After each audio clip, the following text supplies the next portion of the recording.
O Coração da Baleia, parte 2.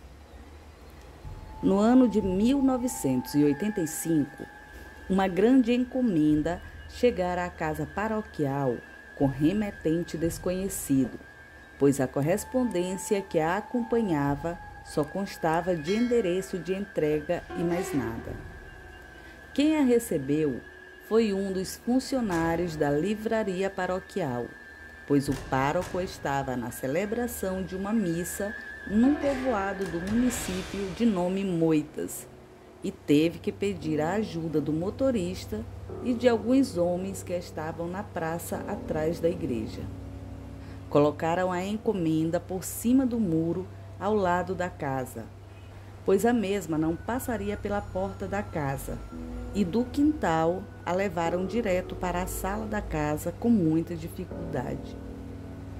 Ao chegar à casa paroquial, lá por volta das 3 da tarde, o sacerdote fora notificado da encomenda e então pediu que o funcionário o deixasse sozinho para um aparente momento de oração vespertina, o que na verdade era somente um engodo.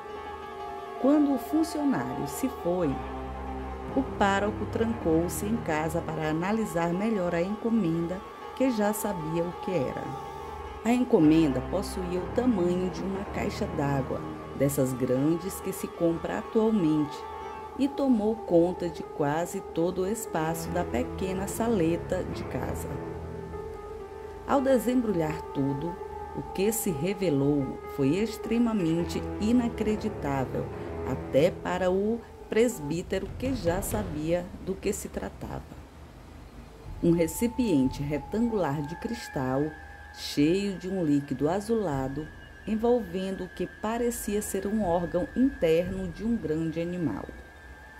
Exibia uma cor quase rosada devido ao tempo dentro do líquido, e sua dimensão e espaço poderia conter até 2 pessoas adultas em seu interior, ou 3 crianças, de tão grande que era. O padre ficou alguns minutos contemplando a grandeza do animal ao qual pertencera aquele órgão, e depois cobriu o recipiente com uma lona negra e o amarrou bem forte, a mesma para que nenhum curioso bisbilhotasse o seu conteúdo. Saiu pessoalmente para pedir a ajuda do velho sineiro que antes trabalhara nos serviços da igreja, mas que saberia como ajudar o sacerdote naquilo que deveria fazer com tamanha coisa em sua casa. Chegou à casa do sineiro, que se chamava Joaquim Alberto de Souza, casado com Dona Feliciana de Jesus Souza, pai de 3 filhos e avô de 5 crianças, e residente à rua Almirante Tamandaré. O antigo sineiro o recebera com grande solenidade e ouviu de sobrancelhas erguidas o que lhe revelara finalmente o pároco sobre um segredo antigo da cidade. A esposa e o filho mais novo não estavam em casa no momento da visita do padre. Por isso, a conversa pôde ser mais aberta e livre de incômodos. O padre lhe dissera que o último ingrediente da quebra total do feitiço estava finalmente em sua casa e que chegara exatamente na última noite do ritual começado há 12 anos. Boquiaberto, o sineiro não acreditou que o padre havia conseguido aquilo e como havia conseguido, mas concordou em continuar com o combinado. Afinal, não haveria mais de inventar desculpas para sair de casa toda a meia-noite. O último ritual serviria para livrar somente a igreja matriz de vez da força de destruição que a estava querendo assolar nos últimos anos, e que só serviria para o outro local se as autoridades permitissem uma intervenção total no local, o que até hoje nunca foi permitido por nenhum dos representantes do poder executivo de Arari. Os dois se encontraram exatamente às 21 horas na casa paroquial, onde retiraram o grande órgão e o colocaram sobre a lona negra, agora esticada no chão da sala.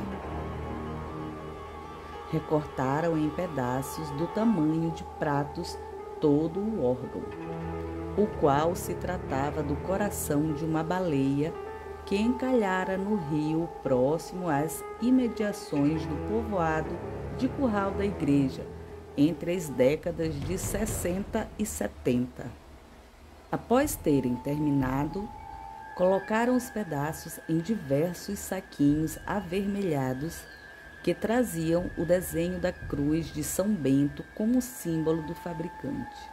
Dirigiram-se para a igreja matriz para então terminarem o ritual exatamente já próximo da meia-noite. Subiram para a torre e lá o sacerdote tocou um dos tijolos soltos na parede, o qual fez com que outros aparecessem se soltando até se revelar todo um espaço vazio dentro da grossa parede da torre a circular os dois homens em seu interior. Era uma espécie de caminho secreto por dentro da parede da torre que descia até a nave da igreja. Subia para o presbitério e então descia logo abaixo do altar para uma infinita catedral subterrânea, que os dois não ousaram olhar muito tempo, devido à grande escuridão à frente de seus olhos. Enquanto recitava palavras em latim que o sineiro não entendia, o padre ia jogando os saquinhos cheios de pedaços do coração da baleia na escuridão. Mas o que um coração de baleia tem a ver com a quebra de um feitiço?